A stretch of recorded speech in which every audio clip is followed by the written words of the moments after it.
Hi, I'm Grant. Welcome to Digression Bar 25. I'm joined once again by Ellie. Hi, I'm Ellie. Ellie, what is up? You're back in Omaha. Yeah, I'm back in Omaha. Main thing that's up for me, Age of Empires 2. Age of Empires, you've been talking about a lot. Yes. You didn't know this, but like we're friends on Steam, so I always see when you start playing Age of Empires because I made your little Steam avatar. I really wanted to do that because I did that. I don't know if you want to tell the story, but your old gamer tag was based off of a piece of clothing, some shorts. Yeah. I don't know, just because you wore them all the time, and you're like, I don't know when you made your gamer tag, but you're just like, I was in like 6th grade or something. I think mom suggested to you, and you're like, yeah, that's fine. Yeah. And it's a fine name. It's like there's worse ones out there, but I made this little one based off of like red shorts or whatever. And you're like, I was like, what do you think of an idea like this? Like, I like it. I'm taking it. It's like, well, that was the first pass. I want to have a second one. Every time I see it, I'm like, that white line's way too small. And, like, 'cause you can't see it when it's like a little itty bitty. But I was like, I love that avatar though. It's like exactly because my name is Red Short. Yeah. So and it's a pair of red shorts. And even I guess looks like with the white line. I Yeah. guess what I based off of was the yellow background from your gamer pick Yeah. on Xbox Live. And then I also just took the red shorts was actually mainly more of I don't know if you remember the character from Ape Escape. He has like basically that shirt where it's like I would change the color to be more like that, but then also have like the one singular kind of like white stripe, like lopsided on one side, not literally on, I don't know what you call like that part of it, but like the lace. It's more like, I don't know, going down your thigh. Yeah. So, which looks fine for that. You wouldn't actually have shorts like that, but I guess maybe more like a swimming shorts kind of thing. The point is I want to redo it. Well, you can redo. I really do love that avatar though. It's great. But anyway, yeah. But I've been playing Age of Empires, which is a game both of us played a lot when we were kids. It's Age of Empires 2 specifically. But I've been going back and playing the campaigns, and I'm really bad at the games, so the campaigns are really hard. But it is really fun, and I'm getting better. And I'm like, oh man, like now I can like micromanage my troops, and I'm like, oh my gosh, I'm like learning the hotkeys, and I'm like, oh, you're in group 1 and you're in group 7, and I'm getting better at it. It's really fun though. The campaigns are hard though, honestly. Yeah. Well, the thing is, like, you have so little wiggle room in the campaign. Like, I feel like you have 5 units. That's it. You're gonna play for an hour, and then maybe at like 50 minutes, you might figure out it is impossible for me to win. It's just like, well, sorry. Yeah. But I really like that game. That game's really famous. Like, it's just really good. I don't know if you do this, but I remember like being a kid. I really like the intro cutscene. When you load it up, and I just remember like I'd watch it all the time. Not I'd watch it whenever I load it, not like I'm sitting like replaying it. But it was just like a cool cutscene. Yeah, and it was a fun game, and I wasn't good at strategy at all. I think I cheated a lot. I think when I was a kid, I never played above like easy, and every single time I would just play like deathmatch, where you start with a ton of resources, and I just or I'd make maps where like I started with like a wall made of castles, and like the enemy started with like 1 villager, and I'd be like, oh, I can beat them on very hard. Yeah. And it's like, yeah. But anyway, that game's been a ton of fun. I literally played it for like 16 hours straight one day because I'm on like out of school. So. Yeah. I feel like I wish I could have gotten into RTSs like you did. Like, even like you loved Halo Wars, and every time I play, it's like I just fundamentally don't understand it. Like, I enjoyed it. I played a campaign, but at a certain point, like I'd go into multiplayer, and it's clear I'm like a baby. It's like I'm flailing around. Like, I remember I played. I don't know if you remember. We had another RTS called Command and Conquer. Yep. Yeah, I remember that. And I remember I went online, and some guy was like trying to coach, like, why don't you make these? And, like, I'm not even close to that thing. This isn't a debate of like me doing the wrong strategy. It's like I was so funnily below like this other bottom tier player. Yeah. I was like, I am clearly like I don't understand. Yeah, I mean that's the thing. I really wish I could play multiplayer in those games, but everybody who plays multiplayer is just so good, and like I don't know. I feel like it also comes down to like you just have to know hotkeys, and that's a big reason I didn't play Age of Empires earlier was because I only really so like I play a lot when I'm off from school, but then I have like when I'm in school I don't play a lot, and I would always just forget all the hotkeys, and I'm like I don't want to have to go and relearn them.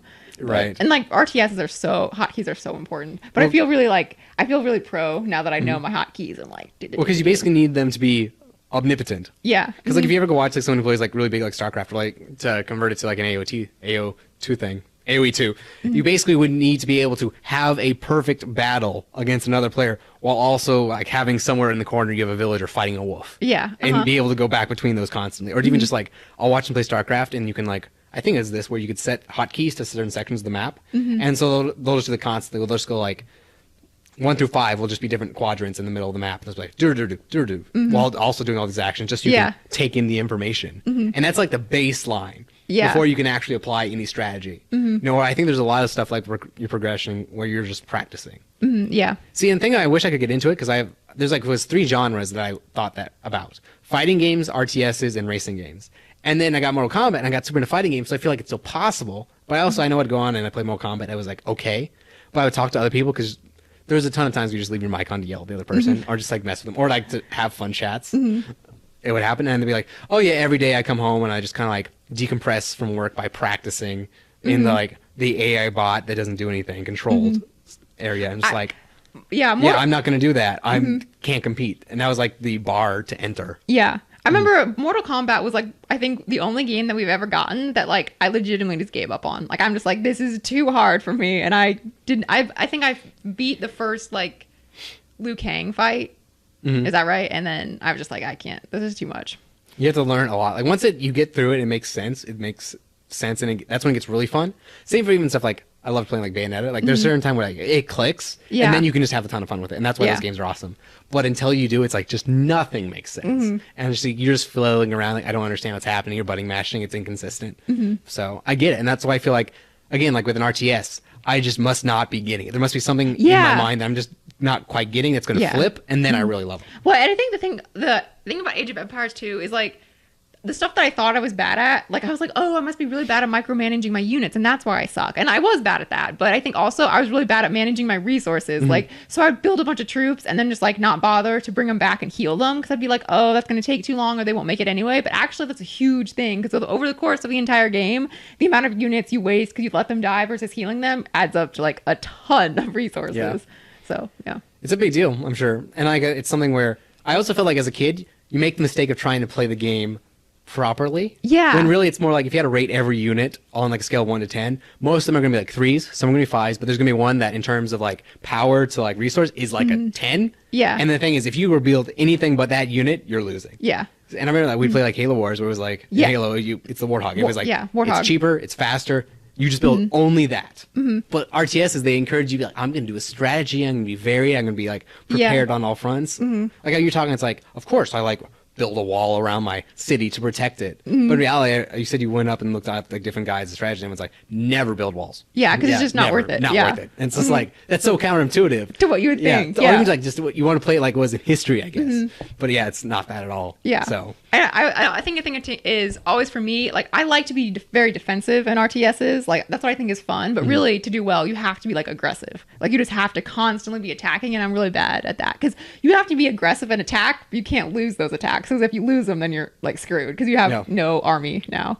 So. Yeah, there's no coming back. Like you can turtle, but then whoever's aggressive gets more resources, and then it's just eventual slow death. Like I don't think there's any strategies of turtling where you actually win, or it's like late game where you both rushed and then you turtled, and then you get to do the alternate resource for winning. It's I don't know. It's like, again, I really want to get into RTS because I think like so I have like a shared account, or how to put like I'm like on a family group thing on Xbox with Andrew, so I have access to Halo Wars 2. And I know I kind of want to play it. Yeah, but also like. An RTS is like a thing. There's so much to learn and to manage. Well, I mean, even in Halo Wars, like that's a really simple RTS, but I even remember in that, like when I did like a legendary run through, it was really hard and I had to go and like be like, oh, what? Like this unit is like incrementally better at this thing. And there's a lot of stuff they don't tell you about. There's a lot to manage and just a lot of things to do. Or even like Dota, which originally came from Warcraft 3, which is an RTS. Yeah. A lot of those systems are still based off that. And even though they're super complicated now, they were just as complicated then and completely arbitrary. And doing all these math equations, like I remember, like I think this is a thing in Age of Empires as well. I don't know if it works the same, but you have like an armor class. So it'd be like, here's your health, but then it's also like how strong their like armor is. So some things have a lot of health, and then not so much armor, or the opposite. And that has to do with how they like are good against certain things. Yeah. So what have you? So like I think something like a battering ram does very little damage, but it penetrates armor.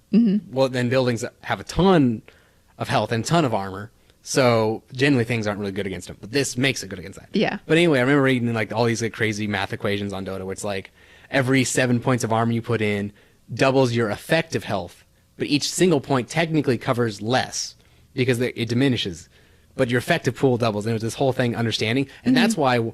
Where then if you can get something that ignores it, all of a sudden that's drastically more powerful based off these values. And it's like, I just want to play the game. Yeah. And it's like all these things you have to take into consideration and know on the fly if you want to be even passable. Because I also feel like that games like that are like super like long and super like stompy. Where it's like all of a sudden like done, but it's going to take the game like 20 minutes to actually finish. Yeah. Because they got to go follow all the guys. But it's clear when you're like, you're broken. Like you lost an attack, they won.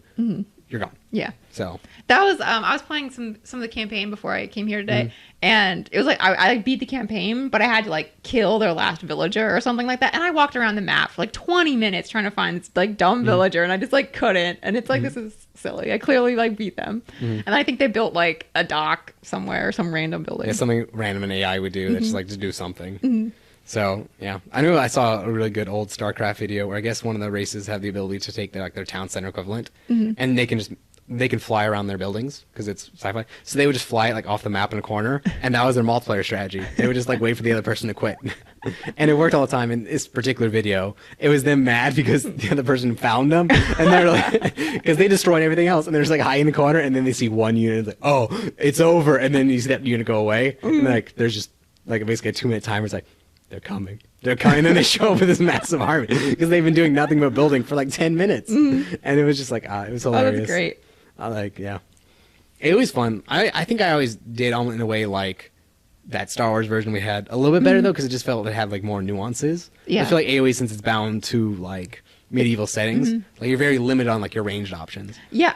Well, I remember whenever I play AoE, I just really want like one of those powers you have in Halo Wars where you can just do like a strike anywhere on the map. Because I feel like there's so many times like that's what I want. Well, that's another thing though, because I feel like in Halo Wars it was way too it was always so underpowered. Like you want to be like, I want to make this executive decision. I'm going to do this and take out some key target. It was never that. It was, okay, you know you're going to win. You think you're going to double down and just fire everything at one building. And that's how you always use it. Whereas like I love the idea of like, oh, I'm going to take this one, like the Arbiter. Yeah. Right? And be like, I'm going to selectively turn it on and off and micromanage it. Nah. It's just something where when you know you're going to win. You just like stomp. But again, it's like not something, like that's not how you want to use that power. But I feel like if they did balance it like that, then in multiplayer, where people are like actually really good with it, they would just it would go crazy. Yeah. So I feel like that's the thing with multiplayer for me is like it's just so much like dichotomy where it's like I want it to be like this, but it's actually this game, and like that's frustrating to me. So it makes me think when I play like Age of Empires, how like frustrating it must be to like actually command an army though. Like because the thing is like if you don't know if you're gonna win a fight. Well, maybe I don't know if you do if you're like a general, but I don't know. It's like I would never want to do that. It's like way too complicated. I'd heard a lot in like a medieval and earlier times. A big part was just like morale. Yeah. Like not necessarily that many people would die. Like might die because like an infection or whatever. But it just basically you just had to like break them because ultimately like there might not even be soldiers. They're just like militia you got together, and then you're fighting a gun. Basically, it's two underfed armies that haven't fought ever, and they're just gonna walk to the death. And it's just like who can keep their side together longer. Like going longer. Because once it breaks, it's like everything's gone. Everyone just leaves. Yeah. And stuff like that. I'm sure there were obviously like an actual trained standing army would be like that, but I think it's a lot more of that where it's just like anything could happen. We just know we gotta go. Yeah. And who knows? So yeah, that'd be intimidating. But it was like you were saying earlier though with like the units, how you always have that one unit that you make. It is kind of disappointing because I want to use the fun units. You know, I really like using the cavalry specifically in AoE. I think they just like look really cool. And that's all why I always try to play as the French, because they get like good cavalry bonuses, but they're just like too expensive. And you're like, you can't win if you actually use a cavalry. Yeah. I feel like they look so much fun though, because you could like kite them. Like they always love like the cavalry archers, because it seems like you could do so much with them. But then it's also like, ultimately what happens, they stand next to a building and shoot it. Yeah. And it's like, they're terrible at it. It's like, oh, I could have just gotten, you know, more normal infantry. Yeah, I do feel like sometimes like half the game when you're fighting, most of the time when you're fighting isn't like strategy, it's just like keeping your units from doing dumb stuff. Like you tell them to go attack this target, but then they're like, no, I'm gonna go attack this archer that's gonna fire at me for 20 minutes before I get to them and kill me. And it's just constant, like, because then you can tell them to, well, don't attack anything because you don't want them to go off, and then they like won't attack someone who's like attacking them. And I don't know, there's always like, you can set these different things like defensive, aggressive, but they're like never right, and they always just do dumb stuff. Or like I was telling you yesterday, I get why the pathfinding isn't good, but you'll be like, go straight ahead, and they'll turn around 5 times, and in that 5 times they have to turn around, they'll get shot. And it's like, God, could you not just walk straight forward and not get yourself killed? What's funny is this is all stuff that happens in Dota, but it's with real people. And you're like, you'll watch someone like, why did you walk in a circle 3 times? And you can tell it's just them being indecisive. It's like, but that's what kills them. Or like, but I know, like going back to like the dumb AI, like, why am I getting attacked? What's happening? And then you'd see like one random villager that got stuck in the gate, and he's holding it open for the entire enemy army. And it's like, what are you doing? But you wouldn't see him because there's a massive army coming in front of him. I remember I was watching like videos online of Age of Empires 2, and I remember like, what? Oh yeah, you can lock your gate, because that happened to me all of the time where like a villager would keep it open. I'd be like, oh my God. And I remember that like only unlock when you know they need to open, then relock. Because it was just like too much liability. Or I remember like there's times where you'd be like, oh my gosh, I'm getting attacked, and it's like a militia like slowly trying to kill your castle or whatever, but I don't know, takes you away. I remember that would happen like very rarely, where like I do something to piss off like the wildlife. And then, why am I getting attacked? It's like a wolf coming in, like biting at a building. It's like, why? What? Yeah. You know, that was always so annoying. Yeah, where you have something going on, you're like, your entire army goes off, and there's like a wolf that attacks like your villagers, and I'm sure that's like a big. They put that stuff in to like have to deal with it, but it's also like, I don't have time to deal with this right random little wolf, and then you have to like watch a villager slowly kill it. And it's like, God. So. It's fun. I liked it when you could make plays. Like I remember, like it would always be fun to go in and I'd like start a major battle and I would sneak a villager in there to like slowly build a castle. Yeah. And you like delay and all of a sudden it's like, I have a castle now. Yeah. And of course then you instantly win this fight because you suddenly have a castle, which is super not historically accurate. You don't just spawn a castle in the middle of battle. I feel like a lot of the videos that I've been watching, like that's their strategy, is just like you continually build castles further and further outward until like you win. Yeah. Yeah, but again, that's not how you would like historically. That's not how you want to play the game. In a way, though, isn't it? Though, you're just like slowly taking more territory. It's just like condensed down to like way too little space. So, do you use like the quick saves and stuff? Yeah. I remember I save all the time just because. I remember I felt so bad because I had a game I was playing like over the course of a week when I was younger, and I accidentally then wanted to go play campaign because like I wasn't winning at this other one. It was like huge stalemate. I want to beat it. And I played like. Campaign 1, tutorial 1, and I quick saved, and I was like, God damn it, I lost that game. And instead I loaded up like, why am I just like a dude standing next to like a town center? I'm like, God damn it. It frustrated me so much. Yeah. Anyway, though, I'm like, the campaigns are really, really fun, though. Because like as a kid, I only ever wanted to play like deathmatch, like skirmish against the computer, and I thought the campaigns were really boring. But now I think like against the computer is boring. I think the campaigns are way more fun. I feel like they're also historically accurate. Yeah, they are. Which is just so like it's an interesting story. Like I remember like, oh, was William Wallace thing? It's like I don't know what that is. I looked it up. It's like, oh, I get it. That's neat now. That's actually like a thing. And I feel like that has fun scenarios for you to play. Whereas deathmatch just really is do the same thing, just do it better. Yeah. So and that kind of gets boring after a while. Yeah. So. My favorite map to play on is a map called Black Forest because like most of it's forest except for like these lanes, and I like that because it actually makes it like a reasonable strategy to like have defenses because other than like your town being completely exposed, and I like that. I think I remember that map. The same thing because I remember I would also do stuff like I'd send villagers to like carve like a path through specifically. Yeah, stuff like that was really fun and cool. Yeah, it's also a very like Dota way where they section off the lanes with like forests and like all these impassable objects, and that's what it makes a more fun dynamic, and then that kind of prevents you from like just wandering around. You know where the resources are, and there's things to control and interact, and seems like fun. It seems like it'd also be really hard to make an RTS map though, because it's just like do whatever. Whereas I feel like an FPS map would be. I feel like they follow generally the same standard style of either like arena or like 3 lanes. Yeah. I want to go play AoE now. Yeah. But I feel like it's one of those games where it's like you don't really beat the game, you just kind of keep playing it forever. Yeah. See, that's the thing. I think I'm gonna have to reach a point where I'm just like, if I want to get better at this, I'm actually gonna have to invest a ton of time into it, and I don't want to do that.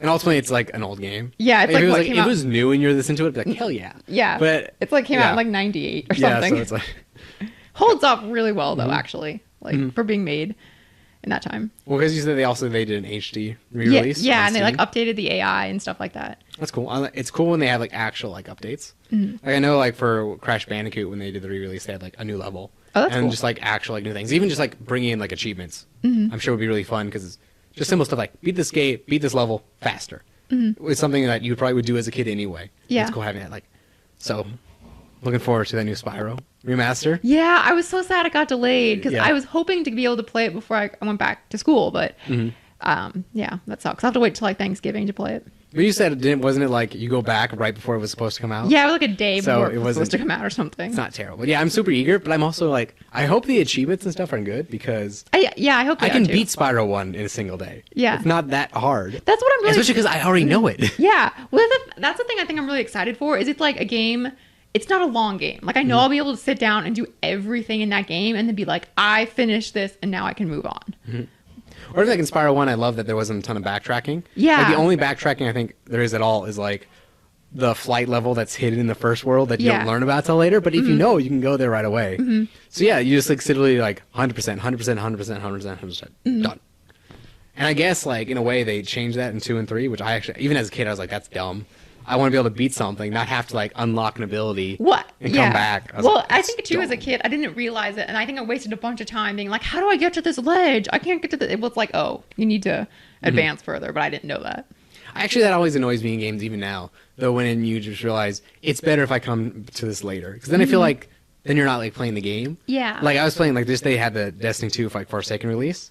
And the missions are structured out in such a way where like you level slower than you need to basically play through them all, unless you have like a teammate or get lucky.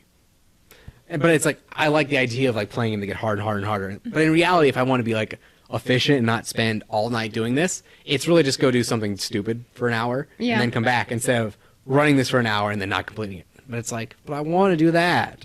That annoys me. Or just like, yeah, it's fun to like when you're playing like Spyro, just like again, like I'm so into this world, get everything. And then because you got everything there, you don't have to do that dumb world. Yeah. You know, so. I hope they add, I haven't really looked into it all, but I hope they add even something simple like gem randomization would be kind of fun. Where it's like, oh, here's a secret spot that really wasn't used in the main game. Let's hide some stuff there. So it's still like, I got to go explore and do everything. I feel like that'd be a lot of fun.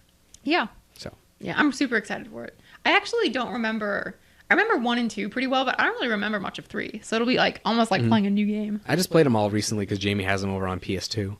What's weird is that every time I see like screenshots of that like trailer and stuff, though, especially the updated graphics for the NPCs, it's weird. Yeah. Everything seems almost like overly busy, or like too like I don't know. Like there's just too much detail on it. I don't know how to describe it on that.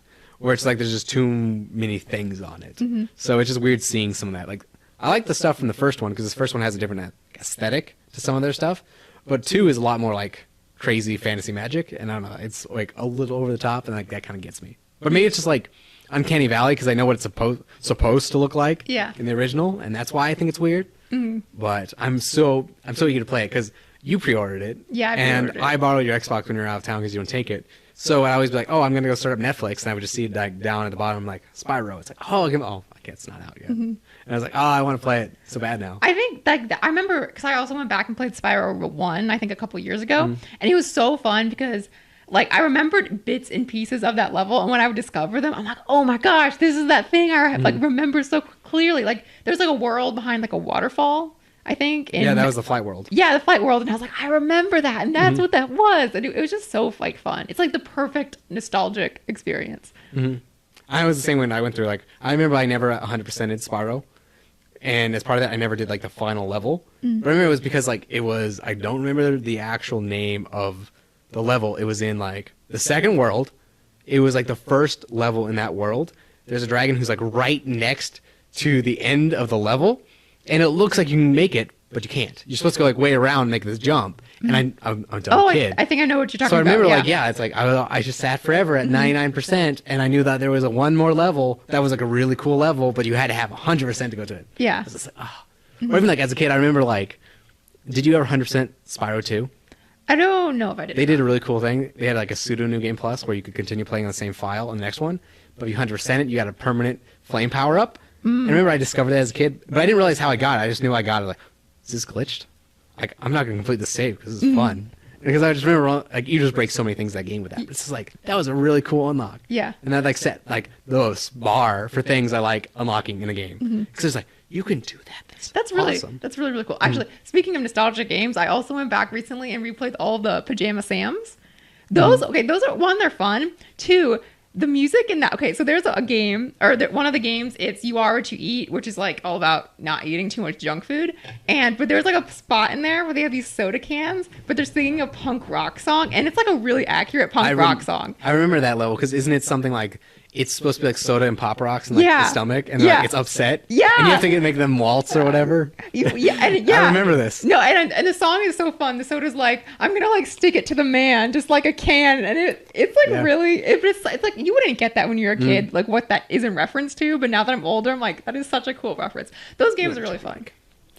I also feel like what's fun about that is I'm sure there's like let's just go hire like one single guy who does Yeah. this like for a hobby and like, hey man, now's your chance, go nuts. And they're just like, yeah, I'm gonna get into this, and they do a good job. Well, you do remember, I think the most iconic music from Pajama Sam is like the Afraid of the Dark one, where it's the dancing furniture. Do you remember what that sounds? I know the room, yeah. It's like, I think I know the if song. you heard the song, it's like so, it's just instant, like takes you back to when you're a kid. Which it's just basically a point and click adventure. But remember, it was always fun because they would just do stuff like, as a kid, you would click on random stuff. Yeah. Same if you played like, what, Freddy Fish? That's Yeah. in the same one, Putt Putt. I don't remember the company that makes it, but like they made all of these ones. So I can picture. Isn't it like a purple exclamation point? Is the Yeah. it's just nostalgic because it's the same thing as with Spyro, where you remember these like very specific one-off Yeah, things, of really clicking specific. something specific, and it's like a little tiny visual joke, but like you're a kid, so you latch onto that. Or I even remember like Pajama Sam, they specifically would do things to change the game every time you play it. That was so it's something- like different pathways. Yeah, I totally didn't get as a kid because I remember we played Spy Fox and they would change it each Another time, one. and I would be like, oh man, I saw you play it, and like the thing we need was here. Why isn't it here? And I was so confused. I didn't remember realize Spy Fox was the shit, and it was so good. the first one. I think it was the first one. Might have been the second one. Was also like so hard at certain points because you Yeah. hit like one. Again, I don't. This is gonna be an extremely specific one. The one we're talking about, it's like. Is it the dry cereal one? I don't think so. It's the one where you go on a cruise ship. Oh, It's a very specific spot.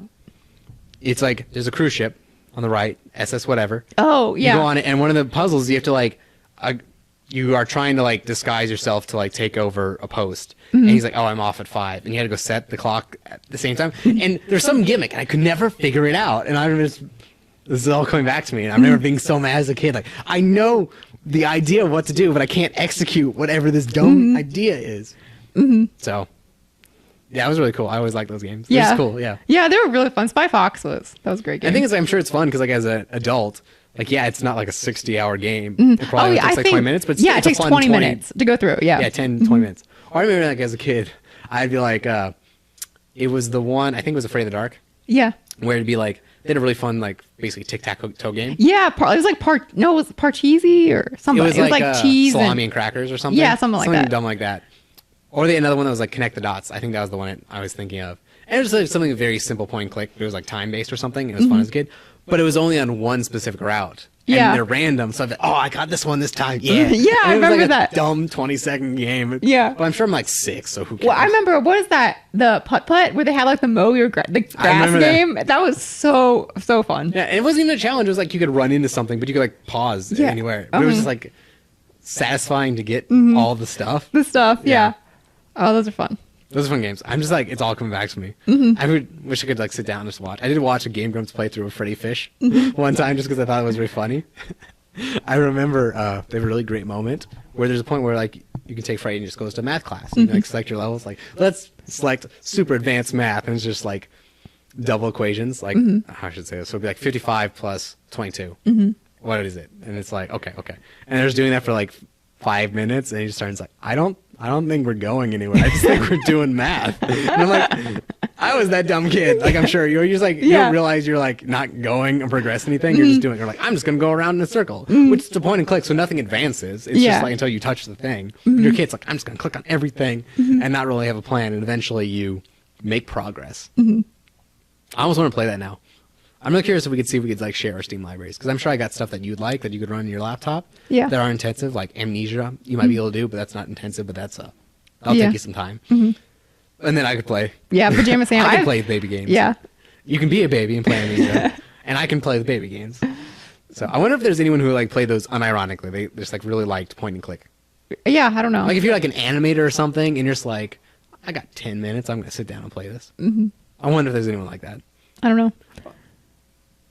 I just have so many like small visions of nostalgia coming in my head right now. I'm Yeah, like, I know, right? And it comes back to you piece by piece when Yeah. you play. You're like, oh yeah, I This remember is just this. us going, like I was gonna say, like putt putt. But then I remember, didn't they have like a spin-off one where you were like a bear and you're preparing for like a birthday party and you got to like decorate a cake? Yes. Oh, decorating the cake. Oh my I remember, god, like, that you was did so where it's fun. like, That that's was the only so part. fun. Or they like bowling, and all it was like you had no real control. It was just Yeah. like you could pick certain ones, and I guess I could probably just randomly pick like this is the right one. If you click here, you win. It's not actually judging it. Yeah. It was cool as a kid. And I it was mean, like I spent- unrelated to anything in the game. I think like I spent hours decorating that cake and then also changing the color of putt putt. You can like repaint it to different colors. I thought that was like 8 colors. Yeah, I thought it was so fun. But I'm sure like as a kid, just like, oh, hours. I'm sure it was more like your parents like, you can go play for 20 minutes. But when you just, I'm sure it's when you're so repetitive, you're doing like this Yeah. half-second task, you don't care. Then there's one where Papa goes like the moon. That was cool. I remember there was a demo, and I was always like, oh, I can't go further than a demo because it's only like one screen. But, I don't know. Oh, those are fun games. Super nostalgia. And one of the other ones we had was like at that time was like Oregon Trail. Yeah, that was a huge step up in difficulty. I was telling you, I think when we played Oregon Trail, I was like really young, so I didn't know how to read yet, and I was so proud of myself because I beat that game without knowing how to read, which means I was only making random choices, but it was I feel really like fun. it works though because I think most of that game is random. Random, yeah. Like you don't really. I feel like at the point where it's like it's historical. It's like yeah, you can't prepare for everything. You just prepare for some things and hope those things occur. Yeah. So that you can get by. But yeah, I think there's a lot of stuff where it's like. I remember like you'd go into a shop and before the game. This is not the original Oregon Trail. It was like a later one or something. And you'd like buy all and your buy food. stuff. I remember talking about like, well, there you should buy this or this. Yeah. What's medicine? But ultimately, I think it was all just random. And just like maybe you have like a good medicine for that thing, but ultimately, you only have a 60% chance of working anyway. So I believe it's probably just better to like brute force your way through it, you know. Or like I remember I would play like. You'd want to actually like play the game. It's not a game you actually like play. Like they had like a little hunting mini game, but there was never any food. Yeah. Because that was the point. It's the Oregon Trail. Like there's sometimes like once you get like way out west in like the mountains, there's not a ton of things. But when you start, there's a ton of buffalo. And I was like, I just want to do the game. Yeah. So, and it was like sort of pressing. It's like, oh, I wasted my only bullet. It's like, well, that's how it was, I'm sure. But as a game, I was like, depressing. Thinking of like being a really dumb kid. I was thinking, back when I was like a really, really small kid, I was like probably like 4, and I was on the computer. I remember I went up to Mom and I was like, the computer has this really fun game where you can make shapes and it's so fun. But I was like, well, you only can make squares. And it was just a cursor that you like drag. But I thought it was a game on the computer, and I was like, look, I'm making squares and rectangles. I thought it was so fun. I thought you were gonna say like Microsoft Paint. At least that's a thing. No, but I was like 4 anyway. One of the things I used to remember like back before the internet was like huge, like in the 90s and stuff, you would just have like all these forums, and as part of it you would have like forum games. And I remember one of the really simple dumb ones people would do is they'd post like an album cover. It's like, you have 30 seconds to recreate this in Paint, and you just go like, and you'd post it, and that's your like thing. And they're all terrible because people sometimes only knew how to make squares. They would try to like do a curve without tiny little squares, which is weirdly like, in a way, when you go to then take calculus and see like that's how they like calculate an integral, it's like in a way it's very smart. Yeah. But it's so dumb as well. But it's also like Windows 98 Paint, so it's even worse than you see nowadays. But yeah, I always loved like just little dumb stuff like that. Or easy, you want to know a huge nostalgia one? What? Lego Island. I kind of remember that, but you'll have to jog my memory. I remember that one now. They had the like factory thing where you could like design a postage stamp or something. You had to make a couple things. You had to make a car, a Yeah. helicopter, and you could like move the pieces and all this. I watched like a documentary on it, and it blew my mind. Just all the stuff they talked about. Like one of the big things, like I said, like the first thing they did when they were going to develop the game is they just bought a ton of Legos from the company because they got a discount, and they just built the island out of Lego in their studio, like not to scale, but like to scale with the people. So it was like if this is so many units long, it's like here's the actual thing. Yeah. That way, when they're animating it, they were like, okay, we want this scene to happen. They would like go work the little Lego figures. It's like, oh, that's so cool. That's really cool. Yeah. Oh, that game was so fun. I think that series went on for like the next 10 years. Like the first one apparently was huge, and then they made like 2 more, and like no one ever heard of them. It's like, that's so weird. But I remember like going in like they had like the huge like spooky racing section when you're a kid where there's like giant skeletons. It's like the dumbest fucking thing, and like terrible graphics now. So yeah, or like I remember this happened where something happened where like one of the files got corrupted. It was like the ending cutscene, but it was like the bad cutscene. And I remember I got that bad cutscene and the game never worked again. And I thought like it was like cursed, like I had ruined it. But in reality, it was just like the cutscene was bad and that like corrupted all the saves or something. I know that now as an adult, but I thought like, and that was the last time I ever played was me getting the bad cutscene. I thought it was just over. Like I thought that's it, you ruined it, the game's gone. And again, I'm sure like I'm probably like 6, so that logic makes sense to me. Yeah. But it was just like, oh, bye. I watched another playthrough, someone did that just for like nostalgia as part of after watching that documentary. And yeah, I was just like, yeah, this. Like Jamie was into it really too. Like she said, they did a very specific pattern of how everyone would walk around the island and what they would do throughout the day. And and I guess there's a mountain, and there's one way up the mountain, and it's the same way back down because it's like a little nature trail. So she, as a kid, she would do this. And apparently, it's a very big deal. Is you just take your car, and you'd like block that one path, and you let people to go through but not leave, and then you get everyone on the island stuck on the trail, and then you like release them and just watch the chaos. And it's like, again, Windows 98 graphics, so it's just them barely moving and they're like bumping and talking to each other. But it's like this weird like kids version of 98 GTA. Yeah. For people who did that, just like crazy. Because when you're a kid, you're like just obsessed with those little things. Yeah. Well, no, that's like the only game you have or like to play, so you just find little thing about it. I feel like it's too bad we never had any games like back when it was a lot harder to look stuff up about a game. It's too bad games that actually had really cool secrets weren't more of a thing. Like I remember I was playing Legacy of Kain Soul Reaver, which was on the PS1, and it was like one of the big, like, not launch game, but I think it came out pretty early. And I remember just like playing it casually, where I would play it a whole bunch and I'd like go back and just do like some side stuff, and I would cover basically an entire dungeon. It's like, where was this?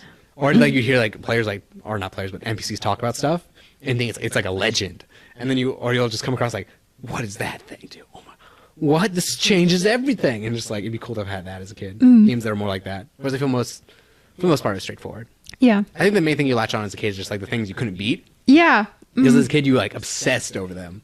So, I know one thing that always annoyed me as a kid that is not a problem whatsoever was save points. Yeah. If you only can play like 20 minutes, it's a big deal. Like, I know like I didn't have Final Fantasy VII when I was a kid. But I know like there's one point in Final Fantasy VII where the save points are just like an hour apart. And that was a big deal for some kids where it's just like, they would basically speedrun that section because they would only have like exactly an hour. And you have to reach the next save point. Yeah. Otherwise you just quit because you can't go back to the other one. It's just like, I don't know. It's cool how as a kid you have those little weird experiences and stuff like that where you're obsessing over stuff. Remember when we were playing like Halo 3, like the checkpoints were a big deal. It was like to get to and now when I play Halo 3, it's like, you get checkpoints all the time. Like that doesn't even matter. But yeah, those were like a thing. I remember that. What else did we play? I feel like there's a bunch of other ones. There was something on into my head we played. I remember. Okay, I'm remembering. I don't want to go down like every game, but I know there's some that are like, oh yeah, this, I'm remembering a game where you're like in a house and you have like there's like a kitchen. You can like run the blender, and it's I don't know what game it was though, but you can like go outside. I have no idea what game it is though. Was it Toy Story 2? Like, is that scale? It wasn't that game, but that was a really good game. Oh, I know. I was going to make the point, like, what is it with the games and, like, when you're a young kid, where just filling stuff up with water is really fun? Because there's that one level in Toy Story 2. Iconic. Where you do that, and there's that one level in Spyro. It's just, again, it's like the same idea where it's so like, fun. It's satisfying. It's the same thing as being mowing the lawn where you're just, like, filling it all in. Except you're, like, filling up a bathtub with water. And just like, yes. Oh, that Toy Story 2, that was such a fun game. Yeah, I don't know why. It's weird when the game, like, should go back to, like, Age of Empires 2, where the random middle game in the series is like the best one for some reason. Like that never happens. Like no one's like, you know what I love? I love freaking Lord of the Rings 2 Towers. The other two are trash.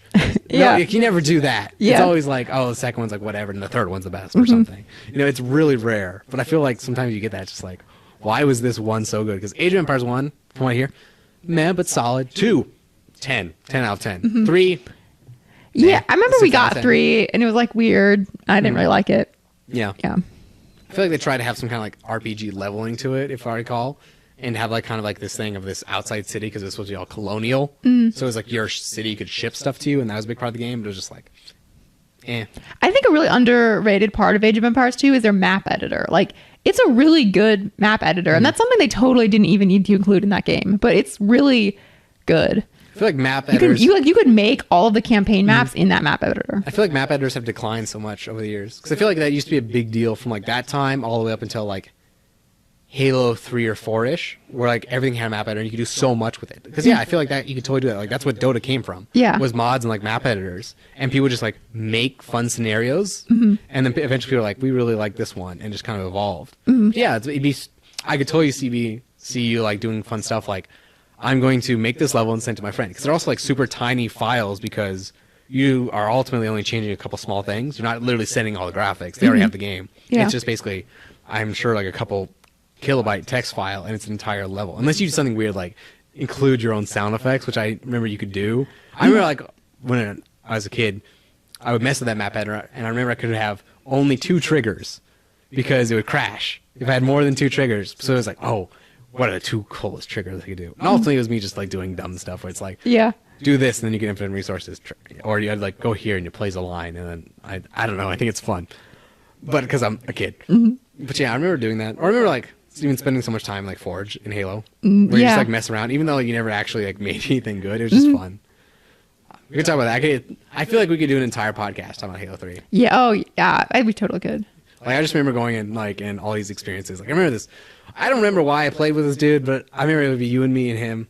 And he'd always invite us to play on this dumb map called Santa. Yeah. And it was just, he just threw everything against a wall, and he would hide in there with all the weapons. But I loved it because he was kind of dumb, and you could like find cracks to get in there, and then take the base, and then he'd spawn outside, and he's like, I won't play anymore. It's like, yeah, screw you. You know what you did. Yeah. But I don't know if I've told the story before on the podcast, but one of my most iconic moments was we were playing on Valhalla, and I like lost our team's Bungie or Banshee in the water, and it was like far enough out where you couldn't get it, but it wasn't far enough out that it got destroyed, and so like our team just didn't have a Banshee, and the guy was like yelling at me about the reason it. you gave it up is like you took it, and the guy was yelling at you because you took it. Yeah.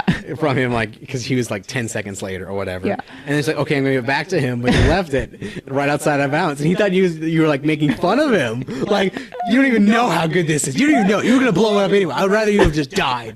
It was totally a mistake that I made. But yeah, because it was still active and it was like near people. The game probably thought people were going to get in it, so it just didn't despawn. So we just basically didn't have a Banshee for the entire rest of the game. And I think he eventually got it and got like lasered out, and he was just like mad. But yeah, I remember that. It was such a cool little thing. I remember I had like the clip, but it was like a 10-minute long clip, and you don't have any of the voice for Halo 3 in the theater editor. So it's like I had the clip, but it wasn't funny, and you can only do like 30-second clips to like Bungie.net or something. But I remember that being the first thing, like, man, I wish I recorded that. Because it was just, like, it was so funny. I remember, like, being, like, a fly on the wall, just, like, I was standing, like, in the cave, watching you just, like, drop this Banshee off, and this dude's, like, trying to jump in this invisible wall to get it. Yeah. Or I think it's, like, even, like, you could, like, get to it, but you would die from, like, being out of bounds. Right as you did. So you couldn't actually get in it. And it was just, like, watching him try. Yeah. It's so satisfying. Yeah. I like, that's easily, like, one of my most memorable moments playing multiplayer. Or I remember...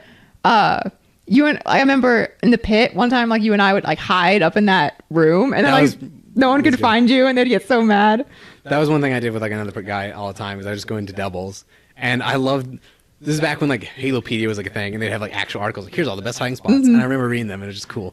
And I would just go do that. Like in the pit, what's even better is you'd go and hide. You get like a 5-point lead, and there was like a wooden pallet against the wall, and you could crouch under it. But when people run by, they just see like a wooden pallet.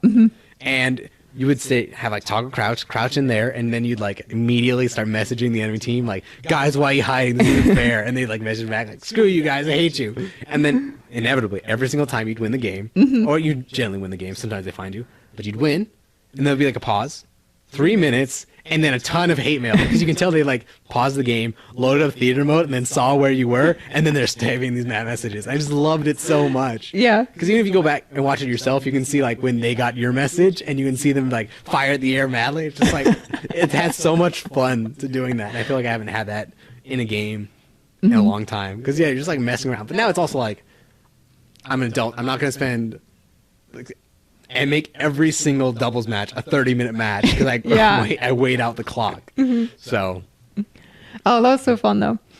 That was. I have so many good stories from Halo 3. Me too. I almost want to go back and play them just to do that, but I feel like I just want to be the same. Like I like the idea of playing Master Chief Collection. Yeah. Because I do feel like Halo 3 was the best Halo. Like they've done. Yeah, I think so. I totally agree. I feel like that was just like the pinnacle for me. And I know for other people it was like Modern Warfare 2. That was like their thing. I remember in Modern Warfare 2, there's that achievement to run the pit in 30 seconds. I tried that for like days, and I still have not ever been able to get that. That's I think the last achievement I need in that game to 100% it, and I just cannot run the pit in under 30 seconds. If you started right now, you could have it within the hour. Really? Do you think so? It's just being older. That's true. Yeah, I was also really young. Like having like logic.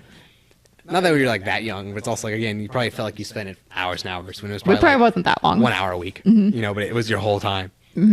So even back then, it was cool being into achievements because you had the perfect crux where a ton of time, but only a very small amount of games I talk about this on another point in the podcast, but it's also great because like everyone has the same game, so it's like it's a big deal if you get something that the other person doesn't. Yeah. So yeah, I love that whole culture. That was so much fun. I felt like another game we had a lot of really fun times in where it's Left 4 Dead. I feel like there were so many memorable moments in that game. That was a great game. I really wish like it sucks. It feels like everyone I played Xbox with, or just like other games, have like either gone out and like you don't have access to an Xbox, or you're like out of college, so like you're gonna play stuff that's a lot more like FTL. Like I can pick up and play. You're not gonna like sit down and play Left 4 Dead and get really involved. I feel like everyone's like, kind of fractured, and that's kind of sad. Yeah. Because I feel like I would still totally go play Left 4 Dead. Like I tried playing with Jamie, and it was almost hard because it's like all this knowledge came back to me. And I forgot. It's like, oh, you don't know all these crazy, intricate things that I know about this game. I really liked that game too because I felt like you and I would play it together. And you're always like way better at games than me, but I felt like I was good enough at that game to not like completely hold you back, and it was really fun. I think it's just like also like time played. Like I really like breaking a game down and trying to get better at it. I think that's why I like games like obviously like Bayonetta or like Mortal Kombat, because like there's so much to learn there. There's always something you can do. Yeah. But it's not just raw like just drill this over and over either. You can be like, you know what? Let's change everything up. Let's try it this way. Let's go run over there. For Left 4 Dead. And I felt like Left 4 Dead had like a ton of strategy to it actually, of like like where you hold and like all that stuff. Like, I still remember like there's also a certain amount of like almost like lore to that game where you'd like run that game for easily 100+ hours, and then you'd find one person online who just knows one crazy fact, and it's like, what? Like I remember like I basically had, it wasn't until we went for like, I want to say my last achievement was like get expert in every campaign, where I heard this thing called the Jesus Room. Yeah. Like, what? I've never heard of that. And it's like something that fundamentally breaks like the first major encounter of the game. Because basically it lets you go to an area where the AI can't pass to, and you just wait out the last encounter. And it was just like, how did I never hear of this? But it was the same thing where people would like no one really went online to talk about Left 4 Dead, I feel like, or at least I didn't. So you would just go into random lobbies with your mic, and it would just be word of mouth. You'd talk about stuff. Yeah. And then eventually kind of like it gets around. So you'd just learn these like crazy new facts, and like, what? I remember no one ever wanted to listen to us when we told them to like run back to the tank door. That's always what I talk about. Yeah, it's always what we talk about, but it's so true. Tank, basically Hulk zombie. Yeah. And he runs at 90% player speed. But it's a very common strategy that you light him on fire so he just burns to death. But then he runs at 110% player speed. And I remember this fact where it's like, the way the fire works is it starts a timer, and at the end of the timer, the tank dies. It doesn't actually drain his health. So it doesn't matter if you shoot him. So it's 1, his health does not go down like noticeably if you shoot him. 2, he will die eventually. 3, he is faster than you. You can list those facts any way you want. Immediately, we always played with closed captions on. That was a big deal of the game because it would call out. That was like a pro strat. Sounds, and it was always the same. Tank growl. Francis fires gun. Francis is dead. And it was always the exact same thing. And it's just like, because like there was literally one point it's probably one of the hardest levels in the game. It's the church level because the crescendo, the main big events at the end of the level. Yeah. Where there's a door where... And there's like not a really great place to hold in that part. Yeah, it really sucks. And so you'd run over and over, and then inevitably the tank spawns at the same spot each time. But in the middle, basically the dead center of the map, is a single door. It's a freezer that the tank can't break into. So it's like, we're going to light him on fire. We're going to run to the door. There's no point of shooting him. And inevitably everyone does it. Because like the game drills it into you so much. So much. One of the things I loved is they have like a developer commentary in that game. Yeah. That was really awesome. But I remember particularly, I don't know if I think it was in this, they talked about how the opening cutscene, they spent so much time iterating over and over because it's supposed to teach you how to play the game. And that's what I think of when it's like, there's that point where it's like, it's a tank. What do? You run and shoot. And I think that's why people are like, latch onto that. Yeah. When you're like, no, you just run. Just run. I just remember like, I love like thinking of like the journey over the course of a game. Like I remember like when I first got the crown achievement, which is like you go up to like a witch who's like this one-shot enemy. But if you shoot it just right, it just dies. And normally you don't want to like disturb it. And it's just like a light bulb where all of a sudden it's like, awesome, thank God it's a witch, not a tank. Yeah. And just like all of a sudden the entire world was like upended. Yeah. Yeah, it's just going on. This is a very specific podcast of the games we play. This is like super nostalgic podcast, but it's fun. Yeah. I don't know how Putt Putt prepared me for Left 4 Dead, but maybe it got my gaming skills. I don't know what it was. I feel like so many games I had when like really young were just really all about like, I don't want to say OCD, but we're all about like completing everything. Yeah. I think about like even like Spyro or like Crash Bandicoot or just like collect everything. Or I know a lot of games that were popular at the time that we didn't play. Like I know a lot of people like Banjo-Kazooie, and it's like the same thing as Spyro, where it is just like do all the things. And it's like, as a kid, you're like, yeah, I want to do all the things. So, and it's just crazy because I don't even approach games like that anymore. Yeah. So, Yeah. or I feel like what I miss most now, being an adult, is playing games over and over again. Because I feel like I can never justify that. Like games I really like even like Bayonetta, or I just finished like Nier. It'd be fun just like kind of like reiterate and like learn more about the game, or like even like Final Fantasy 15. I really want to do that, but also I don't want to do 40 hours. Yeah. I just feel like games were way shorter as a kid. Like Spyro, like I said, you can beat Spyro in a day. Yeah, I totally can. You know, so it's not crazy to be like, I want to try and beat the game without dying. Like you can do that. But now it's like, if I was going to beat like Final Fantasy 15 without dying and do it expertly, that's like minimum 20 hours. I'm just like, I just can't do that. Even as a kid, I couldn't do that. It would just be way too long. So I want to play these games now. Yeah. I should see. I think I've looked into it a couple times to see like how much it would cost to get like an actual like a disc of a game. Because obviously stuff like if you want to get like Spiral 1, expensive. But like, how hard would it be to get like Toy Story 2, like an actual one? Yeah, I don't know. I think I went back and played that on an emulator in college. Because I feel like my memories of it are too vivid to have remembered it that well as a kid. But I did that with a lot of those like PS1 games, or even like N64, like stuff I missed.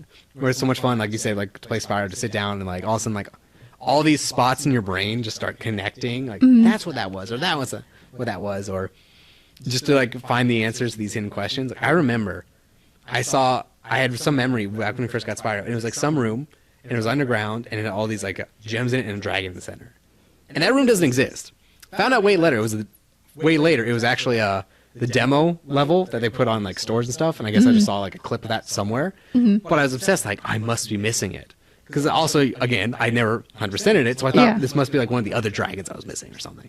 But then it wasn't until way later where I looked it up, and then someone was like, "Oh, that's what this was." I was like, "Finally, this mystery has been put to rest."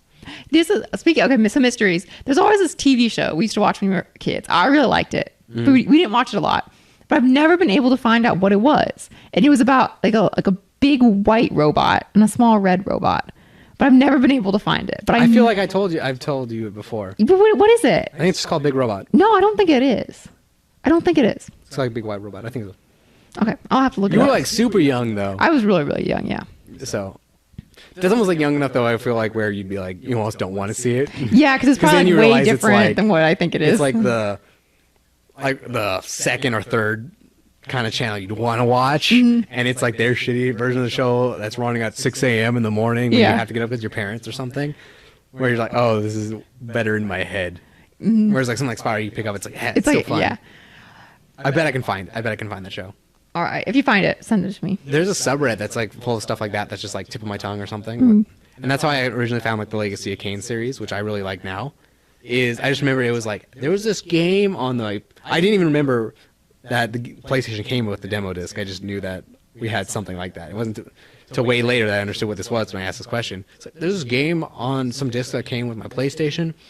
You're like a vampire, but like not a vampire. You like eat vampires. Does anyone remember that? And then it was like in 30 seconds, someone answered like, "That's weird." And I was like, "Oh, this game's the entire trilogy is like for sale on Steam right now." I was like, "I'm gonna buy it." I bought it, and it was just like, wow.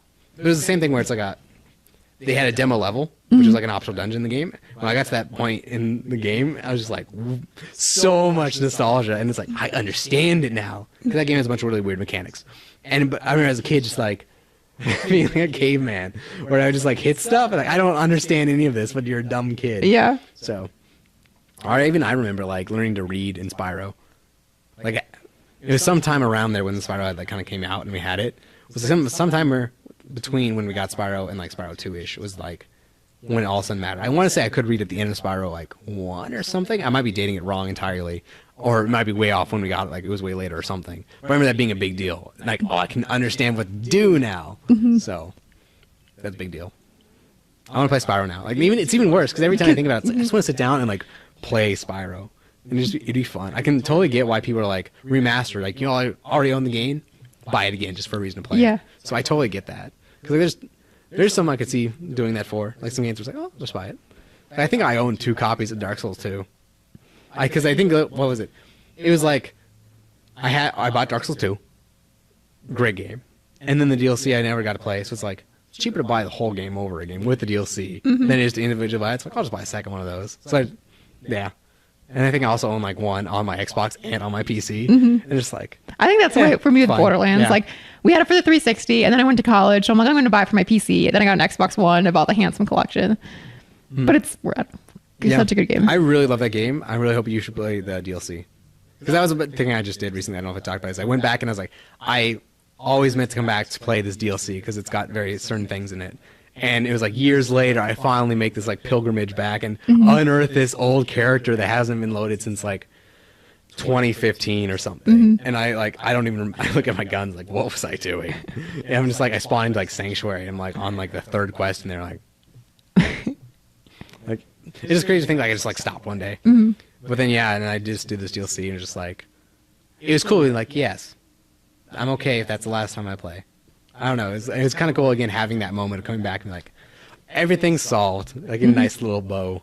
I feel like you never get that with games. I feel like it's always just like, and then you never played it again, and it's kind of sad. Yeah. You know, that's what annoys me with games like where you really can't complete like Skyrim. Where it's like you could love Skyrim, be your best thing ever. You'll probably never do all the content, all the good content, like all the quests. And just like, oh, it's kind of sad because you kind of want to. It's kind of nice to have that thing to tie off. Yeah. I did not get to any of my topics. Literally not one, Ellie. So we'll have to do another podcast before you leave. Yeah, we will. So we can actually talk about this. I feel like, did we just like get started on AoE and just never get off of it? Yeah, we never got off it. I feel bad because I don't mean to do a ton of gaming because I know it's like super specific, but it's also like the thing I like to talk about.